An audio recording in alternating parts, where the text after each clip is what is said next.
warahmatullahi wabarakatuh.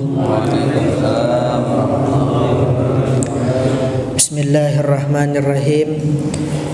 Alhamdulillahi rabbil alamin. Wa bihi nasta'inu ala umuri dunya waddin. Wassalatu wassalamu ala ashrafil anbiya'i wal mursalin, sayyidina wa habibina wa syafi'ina wa nuri qulubina Muhammad,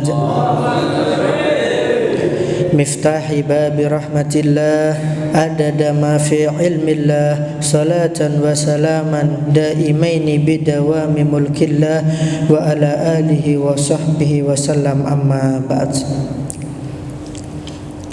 Alhamdulillah,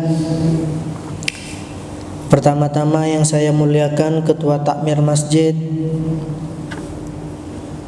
yang kami hormati, yang kami muliakan para asyatidah, orang tua kita yang kami hormati, yang kami muliakan, hadirin pecinta-pecinta Allah, pecinta-pecinta Nabi Muhammad sallallahu alaihi wa alihi wasallam. Alhamdulillah, puji syukur kehadirat Allah subhanahu wa ta'ala, yang mana Allah limpahkan karunia, Allah limpahkan anugerah kepada kita dengan Allah takdirkan kita duduk di majlis yang penuh barakah ini, di tempat yang mulia ini. InsyaAllah hajat-hajat kita dikabulkan oleh Allah subhanahu wa ta'ala. Mudah-mudahan dosa-dosa kita diampuni oleh Allah subhanahu wa ta'ala. Mudah-mudahan kita mengharap, memohon kepada Allah di akhir zaman ini, ya Allah, jauhkanlah kami dari balak-balak-Mu ya Allah, jauhkan daripada musibah-Mu ya Allah, jauhkan daripada penyakit-penyakit-Mu ya Allah, dengan kita bertemu di surganya Allah subhanahu wa ta'ala. Amin amin ya rabbal alamin.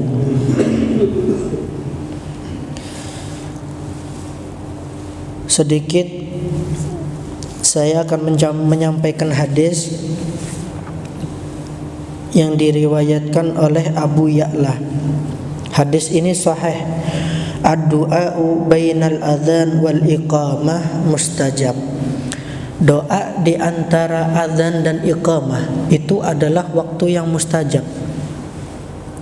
Jadi kalau kita setelah mendengarkan adzan yang kita baca Allahumma rabb hadhihi da'watit tammah wassalatil qa'imah ati sayyidina Muhammadinil wasilata wal fadilah wasyarafa wad darajatar rafi'ah wa ba'athul maqamal mahmud alladhi wa'atta innaka la tukhliful mi'ad ya arhamar rahimin. Tapi cuman jangan kita itu doa setelah adzan aja.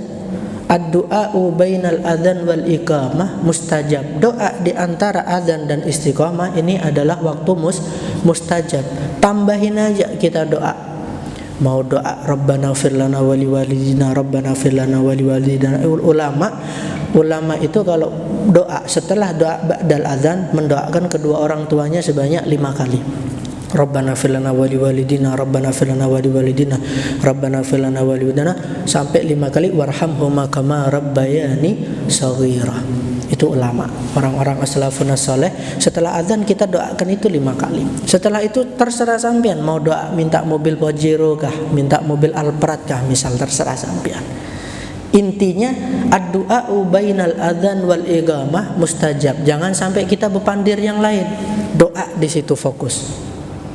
Kadang kita banyak yang setelah azan, di antara azan dan iqamah ini kita kadang muji Nabi, kadang muji ya Nabi salam alaika, atau pujian yang lain Ahmad ya Habibi Habibi.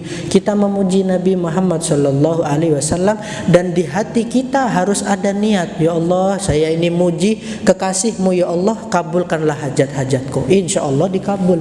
Karena apa? Ini sabdanya Nabi, sahih hadisnya yang diriwayatkan Abu Ya'la. Beliau mengatakan ad-du'a'u bainal adzan wal iqamah mustajab. Nah, insyaallah kita setiap mendengarkan adzan, setelah adzan kita banyak-banyak doa, insyaallah dikabulkan oleh Allah Subhanahu wa taala. Amin ya rabbal alamin.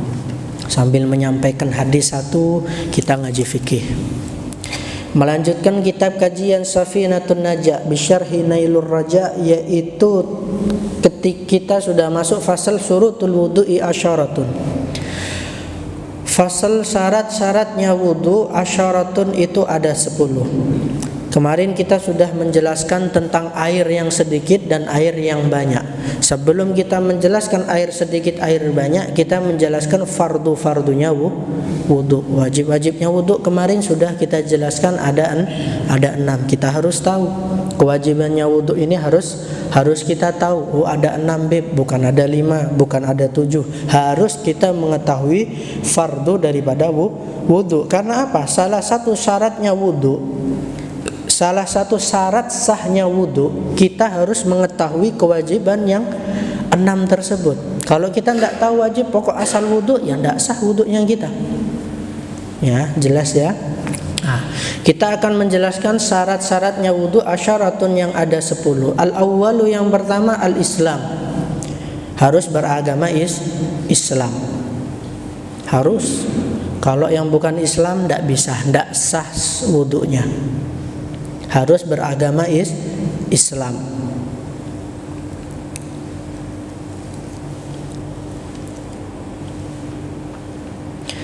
Kaunul mutawaddi'i musliman, adanya orang yang wudu itu adalah orang muslim. Fala yasihu wudu'ul kafir, tidak sah wudunya orang kafir, tidak sah, tidak dianggap. Karena apa? Syarat memenuhi syarat wudu itu harus beragama Islam. Yang kedua tamyiz. Yang kedua tamyiz. Ada yang tahu tamyiz? Tahu bib. Cuma tidak bisa menjabarkan. Tamyiz adalah fil insani ay yafhamal khitab wa yuraddal jawab aw ay ya'kula wahda wa yashraba wahda wa yastanjiya wahda an aw ay yufarriqa baina yaminihi wa shimalihi aw ay yufarriqa baina tamrah wal jamrah. Tamyiz di dalam kemanusiaan ini adalah ayyaf hamal khitab. Seorang anak kalau kita ajak bicara, dia itu paham. Dikatakan tamyiz. Bisa jawab pertanyaannya. Ini salah apa betul? Oh, ini betul. Oh, berarti sudah paham anak tersebut.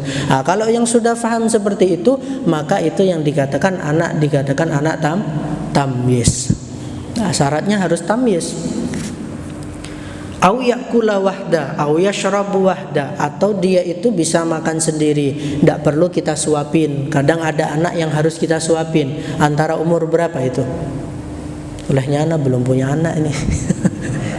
5 tahun. Lepas daripada suapan seorang ibu berapa tahun? Tidak ngurus beb, ibunya yang ngurus. Nah, itulah susahnya.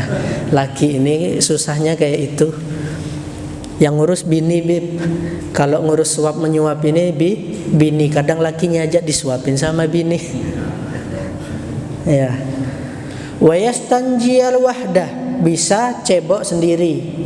Nah, au yufarriqu baina yaminihi wa shimalihi, atau bisa membedakan di antara kanan dan kiri, mana yang kanan, mana yang kiri, kaki kanan mana, kaki kiri.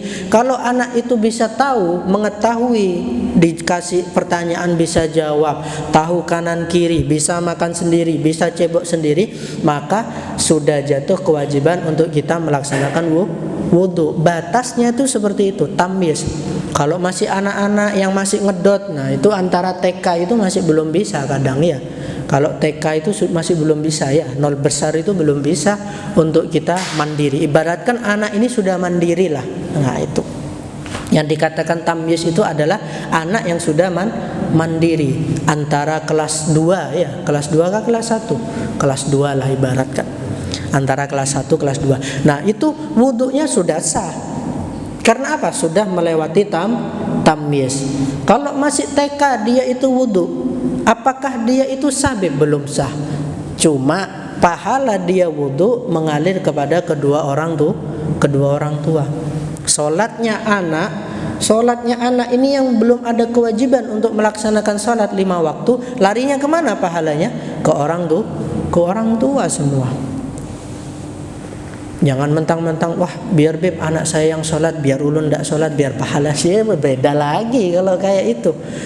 5 waktu tetap bagi semua manusia mempunyai kewajiban sholat. Cuma anak dididik dari kecil supaya terbiasa tidak meninggalkan sholat. Jelas ya. Itu adalah tamyiz. Syarat yang ketiga, wan naga'u anil haidi wan nifas, bersih dari haid dan nifas. Ini terkhusus bagi orang perempuan. Wan naga'u anil haid wan nifas, bersih dari haid dan nifas. Kalau dia dalam keadaan haid beb mau wudu, haram hukumnya. Jelas-jelas dia sudah kotor, terkecuali. Nah, ini ada pengecualian. Kita lihat di sini. Bukan haram, tidak sah wudunya. Maaf ya, tidak sah wudunya. Fala yasihu ma'a khurujil maniyyi awil haidi awin nifas. Tidak sah wudunya seseorang tersebut apabila dia itu haid, apabila dia itu nifas, apabila dia itu keluar mani. Itu tidak sah. Terkecuali kalau kita mau mandi wajib, atau ketika kita mau makan, misal habis junub, misal hadas besar, Nabi menyunahkan untuk kita kalau kita mau makan sebelum kita mandi besar, disunahkan untuk wudu dulu, habis itu makan. Misal habis payah betul, habis perang dunia, kelaparan misal, tidak sempat mandi bib, laparnya luar biasa, sampean sunnahnya wudu dulu baru makan. Itu sunnah. Ada suatu ketika sahabat ini sudah mau malam Jumat lah, misal bayangkan, sudah malam Jumat, sudah rapi, sudah berhubungan suami istri, kok tahu-tahu dengar berita Nabi ini berangkat perang. Belum mandi dia ini, belum mandi junub. Dengar Nabi berangkat melaksanakan perang. Akhirnya sahabat yang masih junub ini berangkat perang. Sudah tidak ngurus mau mandi, tidak sempat. Karena apa? Kalau sahabat Nabi itu kalau sudah Nabi bilang mendengar berita kalau Nabi perang, sudah tidak ngurus. Ibaratkan kalau yang sudah punya istri, punya anak, ibaratkan dia tidak punya apa-apa. Sudah buta segala-galanya. Tidak menganggap dia punya istri, tidak mikirin punya anak, langsung berangkat untuk melaksanakan ikut perang bersama Nabi. Ini sahabat junub, perang. Dalam pertengahan perang, wah tumbanglah, meninggal, syahid. Tidak tahu kalau ini junub. Cuma kata Nabi SAW, si fulan dalam keadaan junub, akan tetapi dimandikan oleh malaikat. Setelah itu sudah menghadap kepada Allah dalam keadaan bersih. Nah itu, lain kayak kita ini, makan aja kita junub, ya. Kadang masih kayak itu. Kadang kita mau perang aja masih mikir sama anak sama istri. Ini sahabat Nabi sudah seakan-akan mereka tidak mengetahui bahwa nanti yang dipikirkan makan apa istri apa anak, enggak. Begitu juga Nabi SAW ketika mendengar azan, Allahu Akbar, ketika Sayyidina Bilal mengumandangkan azan, Nabi Muhammad ini berangkat menuju ke masjid seakan-akan Nabi Muhammad ini ikut mau perang. Tidak memandang istrinya, tidak memandang anaknya, tidak memandangkan siapapun, seakan-akan berangkat sholat ini perang. Itu Nabi SAW. Lain kayak kita, hujan setumat, aduh hujan bebas, tidak jadi yang mau ke masjid. Nah itu beda. Imannya kita kadang beda sama Nabi Muhammad sallallahu alaihi wasallam. Nah, syaratnya wudu yaitu wanaga'u anil haid wan nifas, bersih dari haid dan nifas. Kalau istihadah istihadah, orang perempuan istihadah tetap wajib melaksanakan sholat 5 waktu. Kita perhatikan, kita punya istri, kita perhatikan, kita punya anak, harus betul-betul kita perhatikan mana darah istihadah, mana darah haid, kita harus tahu. Kasihan nanti kita nyangkanya oh itu darah haid, padahal itu darah istihadhah. Masih dalam keadaan wajib kita seorang perempuan melaksanakan sholat 5 waktu. Jangan kita ngasal. Makanya kita punya istri, kita punya anak perempuan, ngajikan masalah darah tersebut khusus sama ustazah. Karena yang tahu ini yang pengalaman ustazah. Kadang Habib aja, ustadz aja kalau disuruh menjelaskan darah haid tidak bakalan tahu mereka. Karena alamat-alamat, tanda-tanda darah itu beda-beda. Darah istihadhah kayak apa, darah haid itu kayak apa, keruh, hitam, ada macam-macamnya. Ada yang kuning kadang, itu beda-beda. Kita diketahui apabila ada ustadzah yang tahu tentang ilmu darah. Kita harus kasih tahu anaknya kita, istrinya kita. Kalau sampean tidak tahu, wah nanti pertanggungjawabnya besar. Ya Allah, di masa hidupku seorang suamiku tidak diajarkan, tidak aku mengizinkan, aku mengajarkan belajar daripada ilmu permasalahan darah. Ketika aku darah istihadhah, aku menyangkanya darah haid. Yang dipertanggungjawabkan suami. Makanya suami itu seandainya ada seorang istri izin pengen dia itu belajar ilmu fikih, khususnya ilmu dalam kewanitaan misal, kalau dia tidak mengizinkan, haram hukumnya seorang laki-laki. Karena apa? Ini urusannya ibadah nanti. Kalau kita salah sepele sedikit pun darah istihadhah disangka darah haid, wah itu bermasalah. Karena darah istihadhah masih mewajibkan untuk kita melaksanakan sholat. Kayak apa Beb? Oh ya wallahu a'lam. Kalau bisa sampean tanya ada banyak ustadzah yang kita seharusnya seperti itu. Kita cari ustadzah, jadi istri-istrinya kita ajar khusus di situ, anaknya kita. Biar supaya kita tahu mana yang berarti inilah yang dikatakan darah haid, oh inilah yang dikatakan darah istihadhah. Jadi jangan ngasal kita. Kalau ngasal, na'udzubillah min dzalik. Jelas ya? Syarat yang selanjutnya, yang nomor 4, wa amma yamna'u wusulal ma'i ilal basyarah. Syarat-syarat daripada syaratnya wudu yaitu wa amma, dan dari apa-apa yamna'u wusulal ma'i ilal basyarah, yaitu yang mencegah daripada sampainya air ke kulit.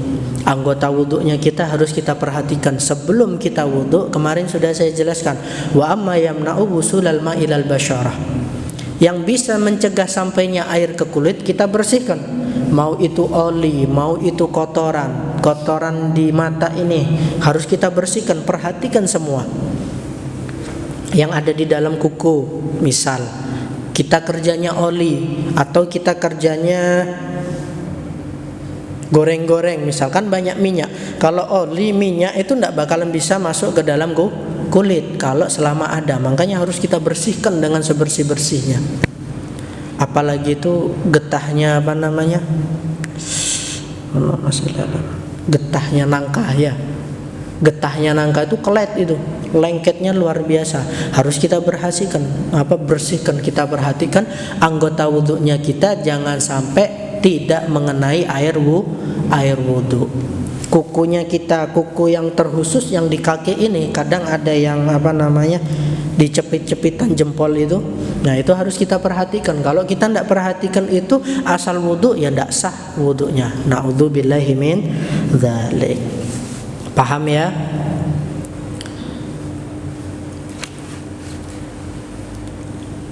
Yang nomor 5, wa alla yakuna alal udwi ma yughayyirul ma, dan tidak ada atas anggota wudu ma yughayyirul ma, yang bisa merubah warna air.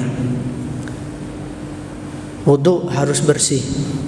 Kalau misal sekiranya ada di anggota wudunya kita ada yang bisa merubah warna air, misal anggota tubuh wudunya sampean di tangan kecampuran parfum, misal parfum yang merah, apalah itu, za'faron. Nah, taulah za'faron itu kan merah hitam pekat.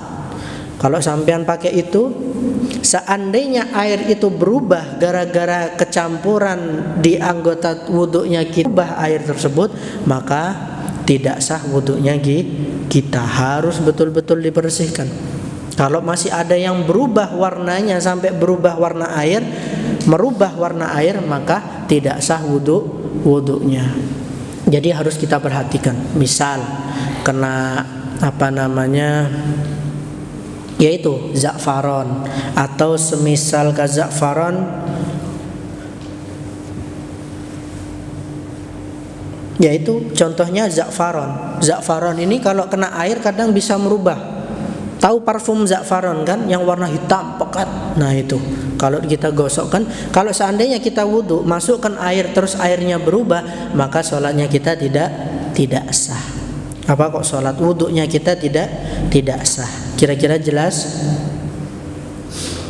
Jelas ya. Ada pertanyaan? Paham Bib?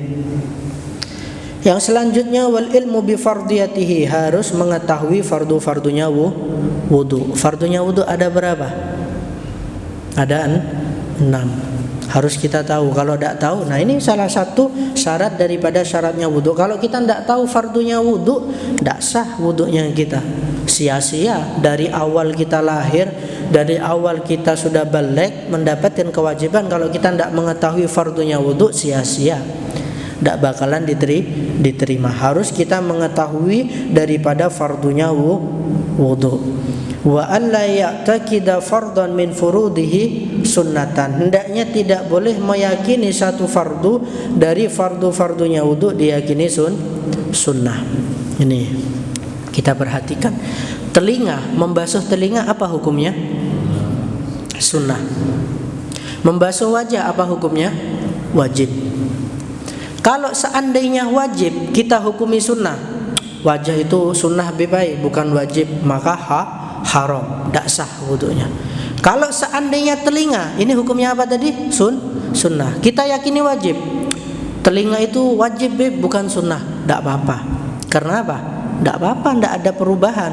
Mau ini dihukumi wajibkah, mau dihukumi sunnah, yang penting hukumnya memang asal muasalnya sunnah. Kecuali kalau kita wajah hukumnya apa? Wajib. Nah sunnah maka orang tersebut tidak memenuhi syarat daripada syaratnya wudu, batal sudah. Mau wudu berapa tahun ya tetap batal. Karena apa? Tidak meyakini sesuatu yang wajib diyakini wajib. Kalau yang wajib diyakini wajib, yang sunnah diyakini sunnah, tidak apa-apa. Kalau wajib diyakini sunnah, maka tidak sah daripada syarat wudunya. Jelas ya? Nah, kalau kita meyakini sesuatu yang sunnah diyakini wajib, tidak apa-apa. Malah bagus, pahalanya pahala wajib. Cuma ya jangan kita tinggalkan. Misal contoh, sampean melaksanakan sholat duha. Sholat duha ini hukumnya apa? Sunnah. Ada ulama berpendapat mereka mewajibkan sholat duha. Sampai-sampai kalau seandainya dia meninggalkan sholat duha, di waktu duhur dia mengqadai sholat duha. Berarti kalau kita sudah mengatakan wajib, jangan sampai kita tinggalkan. Paham ya? Nah, misal telinga basuh tangan hukumnya apa? Sunnah. Membasuh tangan awal ketika kita wudu itu hukumnya sunnah. Kalau kita yakini wajib boleh, cuma jangan sampai kita tinggalkan. Amannya bagaimana Ya yakini sunnah aja. Ya betul, kita meyakini yang sunnah wajib itu pahalanya lebih banyak, 2 kali lipat. Cuma kalau kita tidak bisa menjaga, nah ditakutkan kita itu menyepelekan sesuatu hal yang wajib. Jelas ya? Wal ma'ut tahur, syarat daripada syarat-syaratnya wudu yaitu air yang suci mensucikan. Sudah ada? Belum, masih lama lagi ya. Cukuplah ini. Jelas ya tadi ya? Yang nomor 9, wal ma'ut tahur, yaitu syarat daripada syaratnya wudu kita menggunakan air yang harus suci mensucikan. Al-miyah itu ada 3. Air itu ada 3. Air yang dikatakan tahur, tahirun fi nafsihi wa tahirun bi ghairihi. Dirinya sendiri suci, kemudian bisa mensucikan terhadap yang lainnya. Itu yang air tahur. Ada yang air tahir, Kalau air tahur ini ya air mutlak, ya air mineral ini, ya air kamar mandi, ya air laut, ya air hujan, ya air sumur, itu air mutlak. Itu yang dikatakan di dalam bahasa Arab tahur, itu air tahur. Ada yang namanya ma'ut tahir, ada yang air tahir. Nah, ada yang namanya tahir. Tahirun fi nafsihi, dirinya sendiri suci, wala yutahhiru fi ghairihi, akan tetapi tidak bisa digunakan untuk bersesuci. Contohnya apa, Bib? Air mutlak, sampean kasih teh, terus kira-kira itu dikatakan air mutlak apa air teh? Air teh. Air teh sampean siram untuk menghilangkan najis tidak cukup, tidak bisa. Harus betul-betul air mutlak. Dikarenakan apa? Air teh itu suci, cuma tidak bisa mensucikan terhadap yang lain. Digunakan wudu tidak bisa, digunakan untuk menghilangkan najis tidak bisa.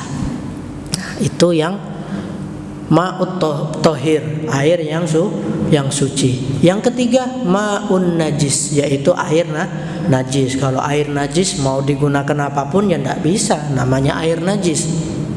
Jelas ya. Nah, pembagian air ini ada 3. Yang pertama tahur. Nah, yang tahur ini yang harus kita gunakan untuk kita bersesuci, menghilangkan najis, menghilangkan apapun.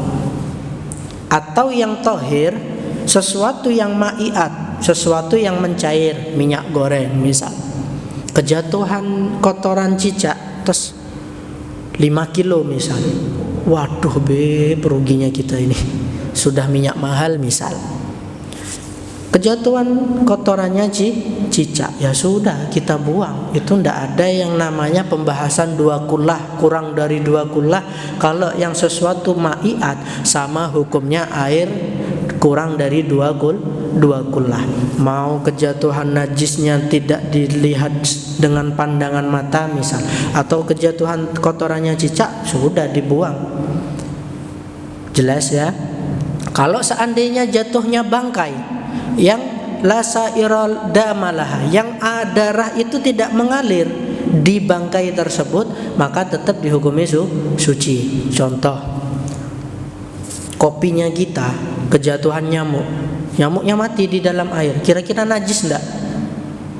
Nyamuk kira-kira najis enggak kopinya itu? Tetap kita minum enggak? Padahal barang najis, kenapa diminum? Tadi bilangnya najis.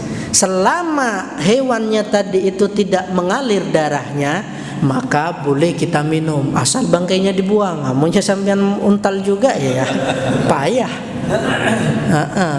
Ya, selama bangkai tersebut tidak mengalirkan sesuatu yang najis, darahnya mengalir, maka itu masih dihukumi suci, sampean ambil. Tahu lalat? Lalat ini biasanya menceloknya kemana? Sesuatu hal yang kotor masuk ke kopinya sampean, ambil sampean lalatnya. Kenapa sampean minum? Ayo. Kalau kita mengibaratkan kalau memang itu najis, karena apa? Tidak ada darah yang mengalir di situ. Jelas ya. Nah, sayap kanan lalat ada obat, sayap kanan kiri apa? Sayap kiri lalat itu penyakit. Kadang ada yang orang kalau kemasukan lalat celupkan lagi. Kan ada yang seperti itu. Wallahu a'lam. Kalau di Jawa kayak itu. Kalau ada lalat masuk di kopi, suruh celupkan lagi, habis itu dibuang. Takutnya sayap kiri yang ada di kemasukan kopi, takutnya ada racun. Seperti itu kadang. Ya, jelas ya. Nah, itu wal ma'ut tahuru, syarat daripada ketika kita wudu harus air yang suci mensucikan. Air teh tidak bisa, air mawar tidak bisa untuk kita gunakan bersesuci. Udah Isya? Masih berapa menit lagi? 5 menit. Yang ke-10 terakhir, wa dukhulul waqti, yaitu masuknya waktu, wal muwalatu, dan cepat-cepat lidaimil hadas. Nah, ini syarat khusus bagi orang yang dia itu selalu hadas, atau dalam bahasa Indonesia tuh beser. Beser itu apa ya kalau di bahasa sini? Hah? Sering kencing lah. Nah, itu wasir.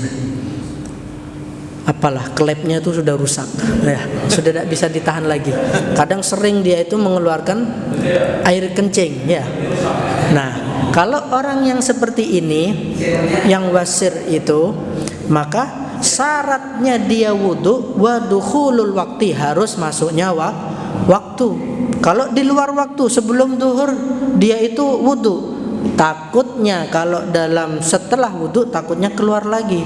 Makanya itu harus kita waspada. Dan juga orang yang lidah imil hadas, orang yang terus beser, wasir, terus keluar air kencing, kelepnya rusak misalnya, sudah rusak, maka ini masuknya waktu. Kalau terlalu lama menunggu imam, jangan kita nunggu imam, kita lebih afdol sholat sendiri. Ditakutkan kita nunggu imam datang keluar lagi, batal wudu lagi, itu yang susah. Kalau seandainya di tengah-tengah sholat dia keluar air kencingnya misal, makanya kalau orang yang beser itu biasanya diikat, ya, pakai kain atau diikat sama apalah. Nah, pakai pempes itulah, ya, cocok itu pakai pempes. Iya, ada pempes dewasa itu. Nah, kalau mau sholat sekiranya tidak mengotori masjid, sekiranya najis tersebut tidak netes, maka kalau di tengah-tengah sholat keluar itu sudah dimakfu. Ya, kalau di tengah-tengah sholat sudah dimakfu, terkecuali sampean nunggu imamnya belum datang, lamanya betul. Terus sampean sholat, di tengah-tengah sholat keluar air kencingnya, itu batal. Karena apa? Harus orang yang lidah imil hadas, yang terus mengeluarkan air kencing, harus cepat-cepat melaksanakan sholat. Makanya kalau kita mau wudu, kita lihat masjid. Oh, kayaknya masjid di sini imamnya lama. Oh, yang di sana yang cepat misal. Oh, yang di sini yang, dan langsung si imam datang maghrib, kita sholat berjamaah, di tengah-tengah sholat kita keluar air kencing, itu sudah dimakfu. Kalau masih nunggu lama, adzannya, kalau seandainya saya sholat ini sudah selesai 4 rakaat, cuma nunggu imam, akhirnya sampean kelamaan nunggu imam, dalam keadaan sudah sholat, di tengah-tengah sholat keluar, itu sudah batal. Wajib kita ulangi lagi, harus bersesuci lagi, harus dibersihkan lagi, baru kita melaksanakan sholat. Jelas ya? Nah, ada lagi pertanyaan? Tidak ada pertanyaan? Oke, mari. Ini mengenai air yang tidak berubah tadi. Biasanya kan kalau ada yang kata air dan dijatuhkan masuk ada minyak kasturi di dalamnya, itu kira-kira bersuci atau tidak? Nah, oke, Pak D, jangan malu Pak D, tanya aja Pak D. Kemarin sudah dijelaskan tentang al-ma'ul katsir, air yang banyak. Cukup enggak waktunya ini? Udah adzan ya? Wah, udah telolet Pak D.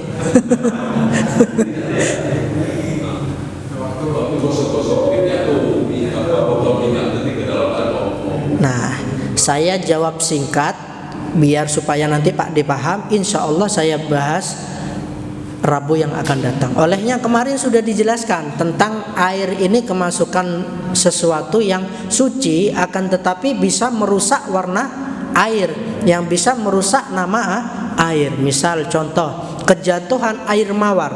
Pian tahu air mawar Pak D? Air mawar kan wangi. Nah, 2 kula kejatuhan air mawar ini kan suci, dimasukkan ke air yang banyak, 2 kulah lebih. Kalau seandainya berubah, misal warnanya berubah, itu sudah jelas-jelas tidak bisa digunakan untuk bersesuci. Warnanya tidak ada berubah tetap aja bening, cuma baunya ada. Nah, maka kalau sudah ada baunya, meskipun 2 kula lebih, baunya air mawar tetap tidak bisa digunakan untuk bersesuci.